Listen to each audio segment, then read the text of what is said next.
Salutare și bine v-am găsit la un nou episod de pe canalul meu. Ei bine, nu prea am avut foarte mult timp în ultima perioadă să postez ceva, dar astăzi mi-am găsit o zi în care am avut puțină treabă cu scuterul. Am dus pe cineva dintr-o parte în alta și acum mă duc să iau persoana respectivă. Și am zis că dacă tot sunt plecat cu el să fac o mică recenzie de la ultimul videoclip pe care l-am făcut cu el. Am mai făcut doar 800 de kilometri cu acest Honda PCX 125. Între timp mi-am cumpărat și o lavalieră. Sper că se aude bine. Sincer să fiu, nu am avut timp să fac teste cu ea pentru a o putea proba. Și... hai, lasă-mă. Ok. Așa, și ce ziceam, între timp vă puteți bucura de această priveliște minunată. Ei, da, nu prea am foarte multă încredere în mine de a mă băga cum s-a băgat persoana aia cu acea motocicletă. Și mai e cineva în spatele meu? Nu e nimeni. Ok, bun. Deci am zis că facem o recenzie la... asta vrea să bage aici? La acest Honda. Păi să începem cu... să încep din față. Ia uitați aici ce Ducati frumos. Să începem cu chestiile din față. Începem de la faruri. Chiar dacă ei zic că farurile sunt LED și că nu știu ce nebunii, sincer să fiu, nu se văd foarte bine. Adică în întuneric, dacă e întuneric afară, veți avea, eu cel puțin am avut foarte multe probleme cu farurile. Mereu mi-a fost greu să văd în condiții de lumină puțină, să văd cu farurile astea, chiar și cu fază lungă. Deci, din start, un punct în minus la faruri. Poate voi nu aveți probleme, dar nu știu. Eu nu port ochelari de vedere, nu am probleme cu ochii, dar după părerea mea luminează foarte puțin aceste faruri LED. Bun, următoarea ar fi frâna. Dacă stăm să o luăm așa, că am ajuns la frâne. Frâna, cea de pe față e ok, are ABS, nu am probleme cu ea, bine că e cu ABS și e pe disc. În schimb, frâna după spate nu e foarte bună, are o frână pe tambur, unde în cele mai multe cazuri le folosesc pe amândouă, adică frâna de pe spate o folosesc doar atunci când vreau să încetinez puțin în curbe, altfel nu folosesc frâna de pe spate foarte mult și în cazuri în care ar fi trebuit să folosesc doar frâna de pe spate. Eu de cele mai multe ori, în cele mai multe cazuri, folosesc ambele frâne.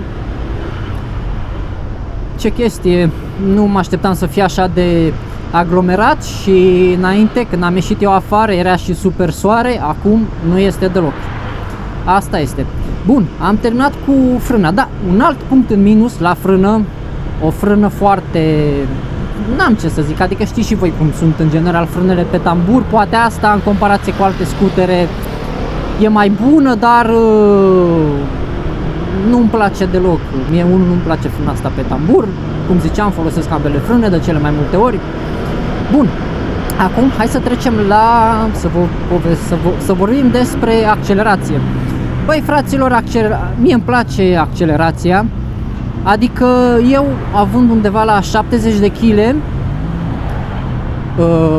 de pe loc, într-un interval de, să zicem, 3-5 secunde, ajung cu scuterul ăsta la 100, scuzați, mă gândeam la capacitatea motorului, ajung cu el la 70 la oră, undeva pe acolo, 60-70 la oră. Și în legătură cu asta nu am de ce să mă plâng, o accelerație foarte bună. Am mai avut ocazia de a pune și pe altcineva pe... ia că mă dau eu mai așa și îi las pe ăștia, dacă vor să treacă, să depășească, îi las să se ducă. Așa, ziceam, Dacă stai cu cineva pe spate, nu vă așteptați să aveți o accelerație extraordinară, wow, etc. Nu, pleacă ușor de pe loc, dar dacă sunteți singuri, n-aveți probleme, pleacă excelent după loc, prinde viteză super repede. Bun, am terminat și cu accelerația. Haideți să vorbim despre acest sistem de control de tracțiune. Sistemul ăsta de control de tracțiune, da, este unul super, mie îmi place foarte mult. Nu știu dacă am specificat în primul videoclip, dar ăsta a fost un motiv pentru care am cumpărat acest scooter, pentru că are controlul ăsta de tracțiune și l-am folosit în condiții de ploaie torențială, aș putea să zic, și nu am avut probleme cu el, adică am mers cu el și cu, nu exagerez, 50-60 la oră pe ploaie, în curbe, în chestii de genul, și de fiecare dată s-a comportat excelent. Simți, prima dată când am simțit că intră controlul ăsta de tracțiune, m-am speriat, am crezut că acolo o să cad, dar în schimb intrase controlul de tracțiune și atât. Și cu acest control de tracțiune este foarte bun, nu am ce să zic.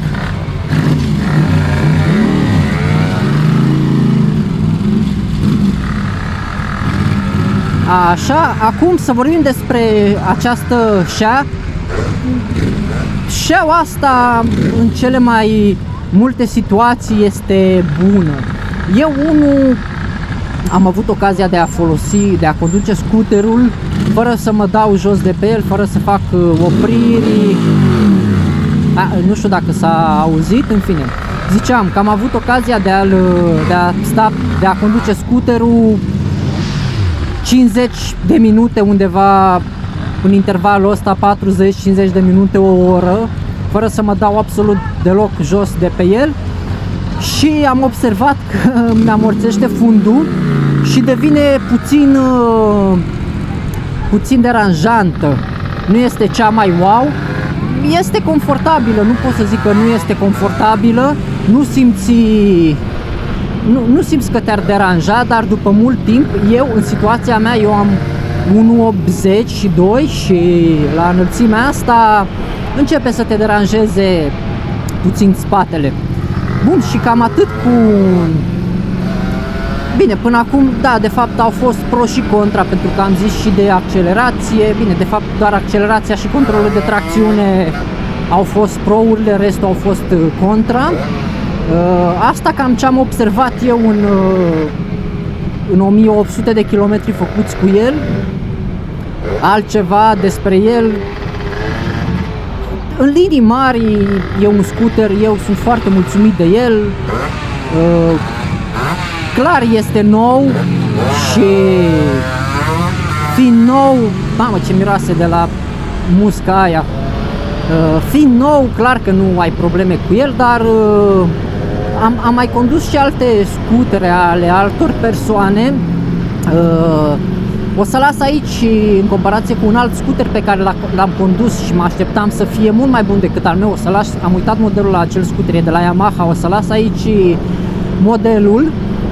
Am rămas dezamăgit pentru că mă așteptam să fie mult mai bun decât ceea ce conduc eu, adică eu îl conduc pe ăsta, da, și m-am pus pe altul și frâna, din punctul meu de vedere, adică ăla avea frână pe disc și nu știu, ori a stricat, ori l-a nenorocit, nu știu ce a făcut, dar nu știu ce naiba, mi s-a părut mult mai slab acel scooter la frână și la accelerație, foarte greu, pornea, pleca de pe loc și până prindea viteză. Și nu vă gândiți că era un scooter din 1900 toamna, e un scooter nou, el fiind unicul proprietar.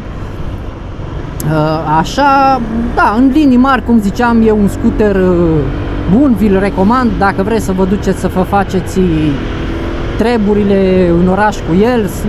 Eu mă duc cu el la muncă, uneori mă duc pe la magazin, etc. Bun, și acum că urcăm această pantă, deci vedeți și voi, ați văzut cam unghiul de înclinație al acestei pante. Nu știu exact care ar fi, dar oricum este unul destul de mare. Ei bine, dacă trăiți în zone unde aveți de urcat multe pante cum este aceasta, eu am urcat astăzi cu o persoană care deci se pare că nici cu mine nu prea se înfige, dar era și de așteptat, nu? E 125 și urcăm o pantă destul de abruptă. De fapt, dacă stau să mă gândesc, în comparație, deci eu acum aveam dat gazul aproape la maxim, aproape, nu era chiar la maxim, și aveam undeva la 45-50 la oră. Probabil dacă aș fi plecat mai din spate cu viteză mai mare, aș fi ajuns la o viteză mult mai mare la finalul pantei. Ce vreau să zic este că am urcat bine, și drumul ăsta, cam tot drumul pe care îl fac în videoclip, l-am urcat cu o persoană în spate și se simte clar că nu e aceeași chestie. N-ai ce să vrei mai mult de la un scooter de 125 și cu 130 și 140 de kg pe el. Să știți că urca cu o viteză de lejer 40 la oră, adică se ducea în 40 în orice situație. În comparație cu acea pantă, sunt pante mai în față, dar nu cred că o să apuc să le filmez în videoclip, mult mai abrupte și urcă, să știți. Adică dacă sunteți în zone în care urcați pante și eventual mai luați și alte persoane, să știți că face față. Acum nu știu dacă pe termen lung va rupe motorul, ceea ce mă gândesc că îl veți distruge, pentru că da, el a urcat astăzi, dar mi-a fost așa puțin milă de el. Dar bine, eu fac drumul ăsta odată la 10 ani cu cineva în spate, eu merg numai pe drum drept de obicei, dar da, duce cu două persoane, dar cam omorâți motorul, îl cam omorâți, să știți. Bun, și nu cred că am uitat nimic pentru această mică recenzie. Încerc să mai mă gândesc dacă am uitat ceva, am vorbit de aia. Nu am uitat să menționez nimic. Eu sper că v-a plăcut această recenzie spontană a scooterului Honda PCX 125, an de fabricație 2023 sau 2024, nici nu știu. Vă mulțumesc pentru toate like-urile de la videoclipul trecut și dacă v-a plăcut, nu uitați să dați un like, să vă abonați, iar noi ne vedem data viitoare. Pa, pa!